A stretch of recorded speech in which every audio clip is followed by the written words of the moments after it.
for a while, or maybe you're new to my channel, but you've been on the internet for a while and you see tons of sleep training success stories, and you're feeling defeated and wondering, aren't there people out there who are not successful at sleep training? Who are they? And what are their stories? Why aren't they successful? And can somebody be real about it? Well, you found the right video, and I'm here to tell you all about what happens and why parents are not successful with sleep training. Hi, my name is Sarah Bossio, and as the lead pediatric sleep expert at Your Zen Baby Sleep, I have sleep trained over 700 families and their children. And while my success rate is still at 98%, there are a small percentage of families who have not been successful at my program. When I'm on a discovery call with a family, I will explain the reasons why, and I am going to divulge all of that to all of you right now, today. Let's get into it.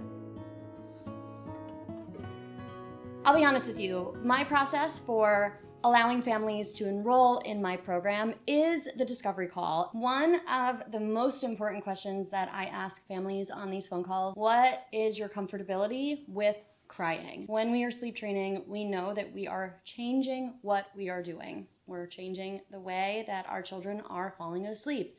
We are most likely going to be removing some type of parental support. We are removing the feed to sleep association, the rock to sleep association, the I will come back and give you 1,000 more cups of water and hugs and snuggles and replace your blanket 1,000,000 times association. And your child is not going to be happy about that no matter their age. This translates to crying. So I want to make sure that you are aware, number one, that crying will happen, and I want to just gauge your comfort level with the fact that there will be crying, but there will be support throughout the crying. Based on your responses, I can gauge your readiness for going into the process of behavior change with support. Something else I'm looking for is how coachable are you as a family?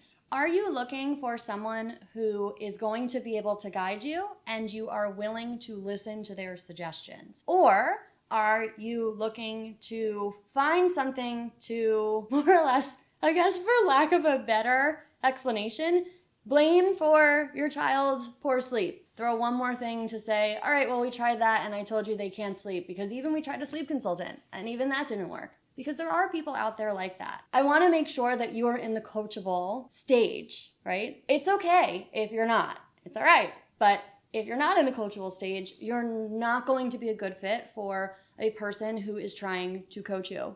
This is going to be a big piece of readiness for sleep training with a sleep consultant. And then lastly, I want to see if your partners are on the same page. So if you're sleep training in a household where there are two partners, how much in agreement are the two of you? Are both of you on the same page and really exhausted and really ready for change, even if one of you is a little more hesitant than the other?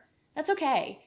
Honestly, most of the time moms are a little more hesitant than dads because moms have a really physical response when there's crying, right? We have a physical response to our children's needs all of the time, especially when they're babies. Dads don't play as much of a physical role in the early years of life, and that's okay. Those are not red flags for me in any way, shape, or form. If anything, we can play off that dynamic in a positive way to help support your babies and toddlers and preschoolers as we sleep train. However, if we have one parent who is like, I am so exhausted and I can't wait to sleep train, and another parent who is like, I am absolutely opposed, I think it is the worst thing in the world, and I am so anti-sleep training and it is going to damage my child, then you're not ready. We need to have both parents kind of in the same chapter, right? You can't be in separate books in order to be ready for sleep training. I will say that this many years in, I have had the pleasure of supporting, again, hundreds of lovely and gracious and kind and just happy and complimentary families, right? Who are just so excited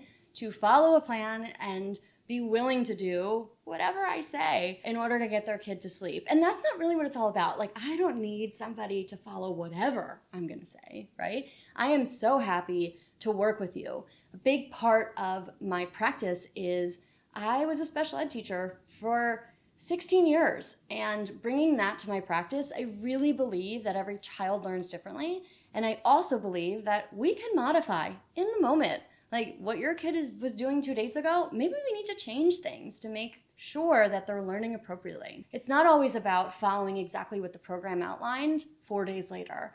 That's what the creativity of sleep training is about, and that's why you're working with a person. I have had the pleasure of serving families in that way and have had so many positive experiences, and it's all started with those discovery calls. However, we're making this video because every once in a while I've had families slip through the cracks where I have not been able to screen them out and be honest with them and say, actually, I don't really think that you're ready, right? And I've been honest on those phone calls. So if I ever get a family where they don't check those boxes that I just mentioned, they're not comfortable with crying at all, and I see that, or both parents aren't on the same page, or they're not coachable, any of those red flags to me, I will be honest and I will say, I'm not really sure sleep training is the right thing for you. Here are some resources in the meantime, and I'll point them in a different direction. Sometimes I'm not getting those senses on a discovery call, and they end up enrolling in a program. What happens then? What happens when you sign up for a program when the consultant says, yeah, you're ready to go,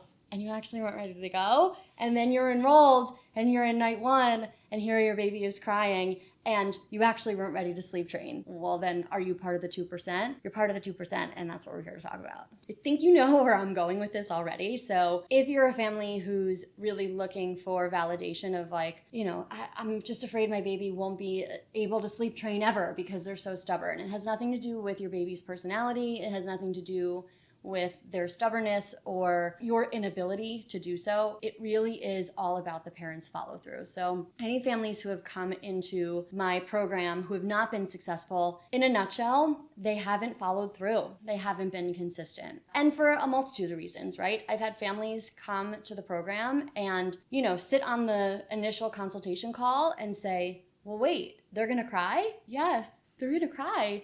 With support. And this is the whole program that's outlining exactly how we're going to support them. But just as I mentioned on the discovery call, there is going to be crying. They're tired, they're learning something new, they're not going to know what to do initially, but we are going to be confident in what we're teaching them because, as you mentioned, you're exhausted. This is not sustainable. You cannot function this way anymore. Getting up every hour and rocking your baby for an hour is no longer working for you, or being up for 3 hours in the middle of the night with your toddler that's resulting in epic tantrums all day long is not good for your family or their development, right? Like, remember all of these things? And then I see like oh my gosh, the panic of, well, what does that mean? And the hesitation. And that's when I can see the snowball start. Small snowball, and it starts rolling down the hill, and we're about to turn into an avalanche. I've been in this long enough where this doesn't happen very often anymore. But once that snowball starts going and that avalanche starts going, it's very hard to stop it. So in these circumstances, usually what happens is we start night 1 of sleep training and then things unravel very quickly. So some examples of what might happen is we'll put the baby in the crib, we'll let the baby do some type of chair method or time checks where we're doing supported crying, right? So we are going in, we're checking in on the baby, 10 minutes in, it's, I can't do this anymore. And then we pick up and we do the old association. And then I get a panicked call of, this isn't what I expected. Okay, it's okay. This is what we had planned. This is what the plan outlined. We had talked about this, right? We need to just give your baby time and space. Your baby is smart. This is about your consistency. If we're doing a chair method, it just ends up being, I can't sit and watch my baby cry for a long period of time. Correct. However, we chose the chair method because we wanted to make sure that we are providing them consistent support, right? We wanted to make sure that we were comfortable. And that sometimes produces a little more crying than other methods like time checks, but we're aware of that. So we just have to balance the pros and the cons of that. And the response sometimes is, well, I can't manage any crying. So what method produces no crying at all? So then we have to regroup the next day and kind of have those conversations, right? And then the conversations go much like this. I'll often get the question of, I read about that book called The No Cry Sleep Solution. Yes, I've read it too. I had to read it for my certification. And actually, when you open up the first page, it says there actually is no such thing as a no cry sleep solution. And with that book specifically, a big part of their sleep training method is co-sleeping. And you're continuing to co-sleep as you are teaching to sleep train. And for me specifically, right, which I'm very open and honest about, I follow AAP rules and I'm not co-sleeping while we are sleep training because it is not considered safe sleep. So I cannot sleep train while we're co-sleeping. I can't do the no cry sleep solution because There is no such thing, as the book says. And it's just not a method that I follow, because these are the methods that I follow, as we talked about on the discovery call. We know that the crying is going to reduce over time when we're consistent. We know that the baby and the toddler and the preschooler are really, really smart. This is when we have to really think about what the priorities are between the outcome in the long run or putting the Band-Aid on it, right, in the short term. And this is where I have conversations with parents, if there are any cold feet, of like, listen, there is no requirement to sleep train.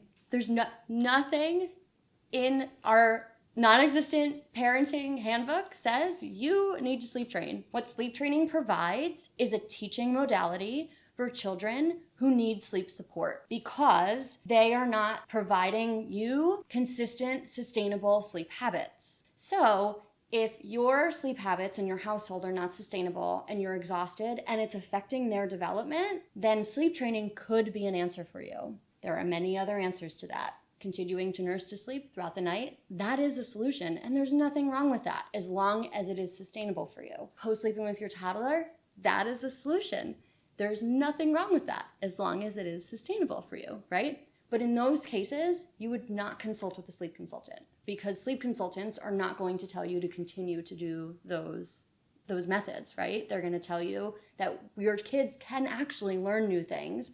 You have to be comfortable with their discomfort, though. And that, in a nutshell, is where parents who are not successful in the program are really struggling, is that they are too uncomfortable with their child's discomfort to move forward to teach them a new skill, unfortunately. And I feel like those are really hard conversations to have, and maybe sitting on the other end of the screen, that's a hard thing to listen to, but I think it's really good food for thought. Like, how uncomfortable am I willing to make myself in order to allow my child to grow a little bit? Am I willing to do that? Am I willing to sit and feel a little discomfort because they are uncomfortable, knowing they're safe, knowing they're loved, knowing that I'm teaching them a skill that's going to take a very short period of time, that will last for a lifetime, that will improve everybody in the house, right? That will improve our lifestyle, that it will be life-changing, right? And I'm using that term just from reviews from many families. Am I willing to sit in that discomfort? So I think that's really where a lot of this comes down to. And it's okay if you're not willing to do that. That's okay.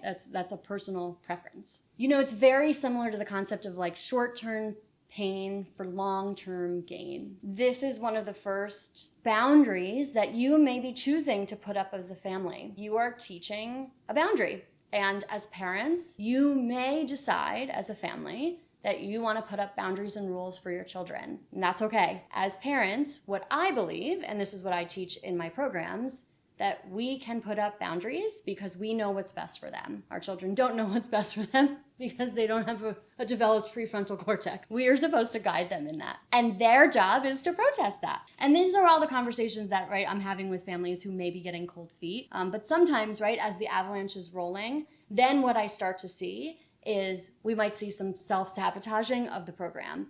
Schedules aren't being followed. I'm suggesting schedules and we're not following the schedule. Or all of a sudden we start assisting back to sleep for naps because our night was tough, so let's just assist for naps. Yeah, but that's gonna cause confusion for the child, right? Or, you know, I put them to bed by themselves at nighttime and that was really hard, so then I just said forget it the rest of the night.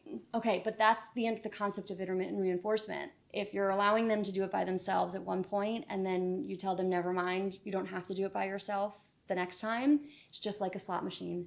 You're pulling that handle and you never know when you're gonna win. You're gonna increase the behavior of pulling the handle. They're gonna increase their crying and their protest because they never know when they're finally gonna get picked up and rescued. It's inconsistent and it's not fair to the child. So all of those reasons are part of why the program is not successful. When parents are not consistent, when they're not able to follow through, and at the root of that is more than likely because they are uncomfortable sitting in the discomfort of their child's discomfort for a temporary period of time. To wrap it up, what I want you to feel really good about, if you're searching for this video or you came across this resource because you're really nervous about sleep training and you're thinking like, what about if I'm the 2%? Like, I'll get that question often too. Like, oh my gosh, Sarah, like, what about if I'm your 2%? What about if my baby is not going to be the one to fall asleep? I want to reassure you, if you've made it past the discovery call, it's very rare these days that you're going to be part of the 2% because I've checked all the boxes. You are going to be as okay as you can be with the crying. You are open to being coached. Even if you're not comfortable, you're going to follow the suggestions because you've come to a professional, because they know how to guide you, and you feel like you don't know where to go, and you're turning to someone who may know a little more, and that's why you value the professional's advice. You are both trying to get as much on the same page as possible in your household, right? And you're going to be consistent. And those things are really, really important to sleep training, and ultimately what are going to support your child. And that, I think, is the most important thing, is that no matter what choice you're making as a family, I want you to make a choice that really is going to be best for your child in the long run and what you feel is best. So if you feel it is best to teach your children independent sleep, sleep training is the way to go. It is going to be something that you will never regret. Like, I've never had one person come back to me and say, oh my God, I really regretted sleep training. I really regret that we sleep through the night. I really regret that 45 minutes of crying we endured 2 years ago, right? Because they cry all the time now for a million different things. I've never heard that. What I have heard is, oh my God, Sarah, I regret not doing this sooner. If sleep training is not your thing, don't call a sleep consultant. If crying is not your thing, don't get on the phone with a professional. You don't need to. It's not a requirement. It's okay to continue to co-sleep if that's your thing. It's okay to continue to wake up and assist your child all night long. There's literally nothing wrong with it. You just don't need me. You don't need my help if that's what is aligned with you, because I'm not going to help you. I'm not going to help you because I don't align with that. And that's okay too, right? We can all do different things, and that's all right. So I am going to be able to help you when you're consistent and when you're willing to learn. And just know that your baby and your toddler and your preschooler, they are sponges, and they can learn anything that they are taught.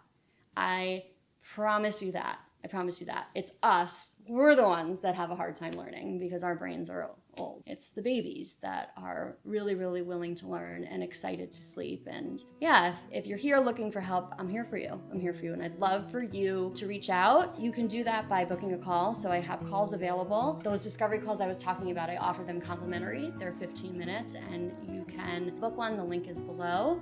And if you find this information helpful, you should tell me by giving it a like, subscribe. I post weekly videos. You'll be the first to know if you subscribe to my channel. And I just love having you here. This is the best part of my job, is connecting with friends and family just like you. As always, from my living room to yours, thank you so much for joining me this morning, and I can't wait to see you next time.